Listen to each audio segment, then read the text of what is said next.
I need energy.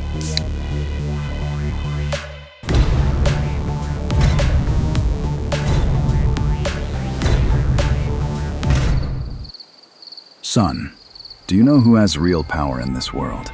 Must be the media, right? No, son. The people controlling the resources. The ones giving us electricity. Can you imagine that the power goes out for just a day? What will you do? In May this year, a power blackout happened in southern France. Panic raised in people, forming chaos. ATMs went dark, shops couldn't accept cards, trams stopped, the infrastructure failed.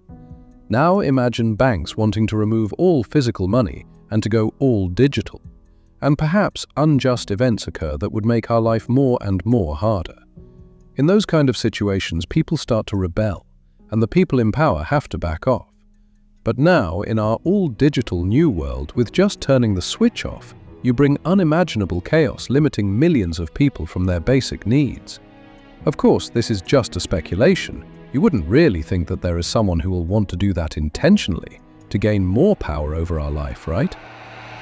Resources equals power. Throughout history, energy, food, and technology have always been instruments of power. In the Middle Ages, it was the land. Feudal lords owned the fields. Peasants could not survive without them. Who controlled the land, controlled the people. Then came the Industrial Revolution. Coal, steam, and factories replaced fields.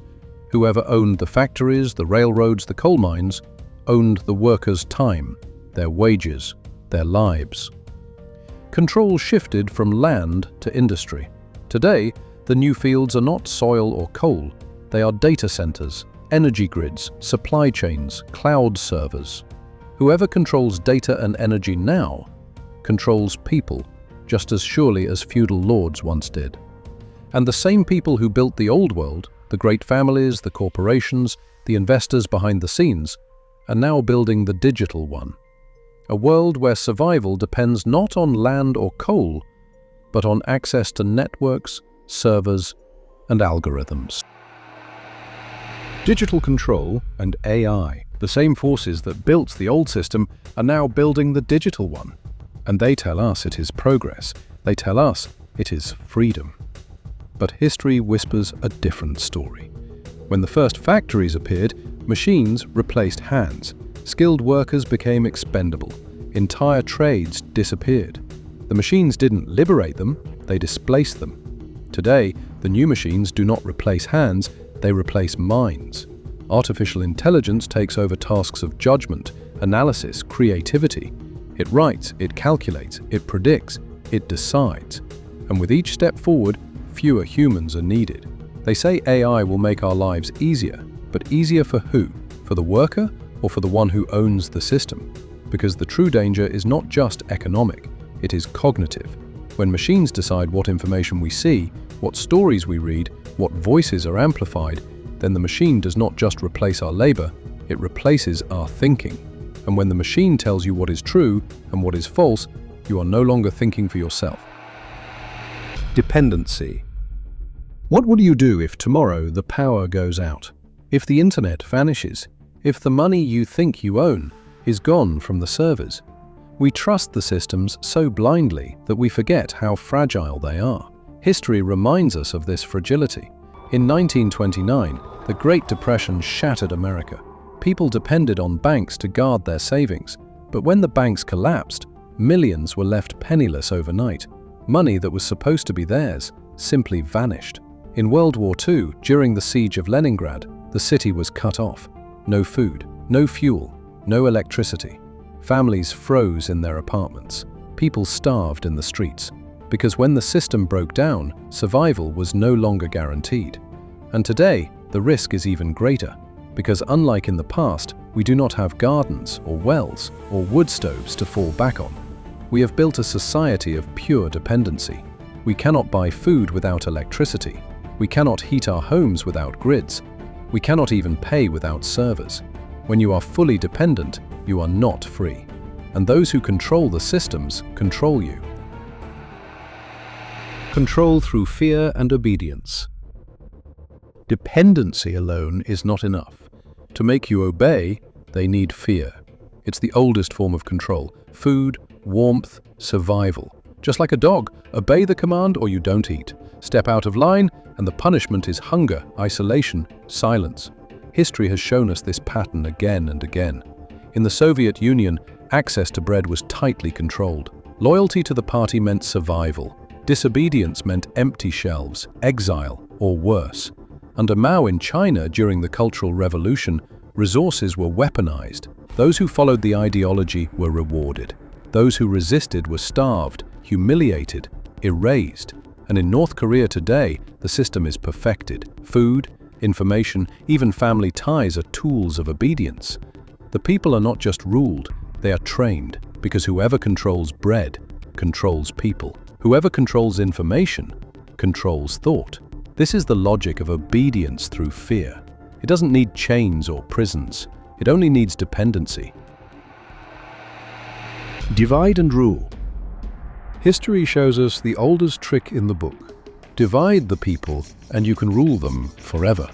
The Romans perfected this art. Divide et impera, divide and rule. Keep the provinces busy fighting each other, and Rome stayed strong. Centuries later, colonial powers used the same method in Africa and India. Draw lines on maps, split tribes, set religions against each other.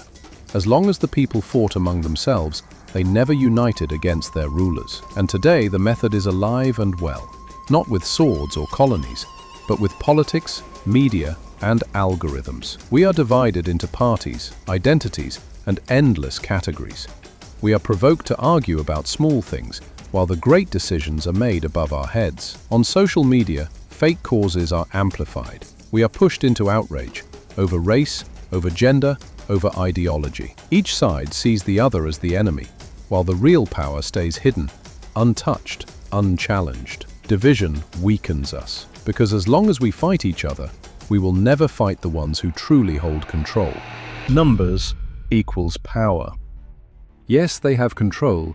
Yes, they hold the levers of power. But history shows us one undeniable truth. Numbers win battles. In the French Revolution, a starving people rose against the aristocracy. The palaces were tall, the armies were armed, but the crowd was larger. When the many stood together, the few could not resist. In the 1980s, in Poland, the Solidarity movement united workers, families, priests, and students. For years they were told the regime was unshakable, but when millions moved as one, even the communist machine began to crumble. Even the Soviet Union itself proved the lesson, in a darker way. Battles were won not by brilliance, not by wealth, but by sheer numbers. Tragically, millions were sacrificed. Yet the point remains. When masses move, they change history. And that is our advantage. They may own the grids, the data, the banks, but we are the numbers. And when numbers unite with purpose, they become power. The battle for our souls. This is not a mythical war between angels and demons. It is not a battle of gods or legends written in holy books. It is a game of control. And in this game, the opponent cheats. They cheat with media, feeding you illusions, shaping your reality. They cheat with money, inflating, devaluing, enslaving. They cheat with technology, tracking, predicting, manipulating. But despite all of that, we hold the greatest advantage. Not wealth, not machines, not lies. Numbers.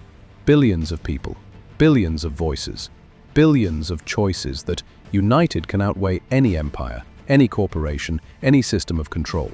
The battle for our souls is not fought in heaven or hell. It is fought here, in the choices we make. Whether we surrender to division and obedience, or whether we rise together, fearless, united. In the end, the battle is not about systems. It is not about grids or banks or governments. It is about choice. Will you be a zero, passive, obedient, empty, a digit in someone else's ledger? Or will you be a one, active, awake, free, a mind that thinks, a soul that resists, a human that cannot be reduced to code? The choice is yours.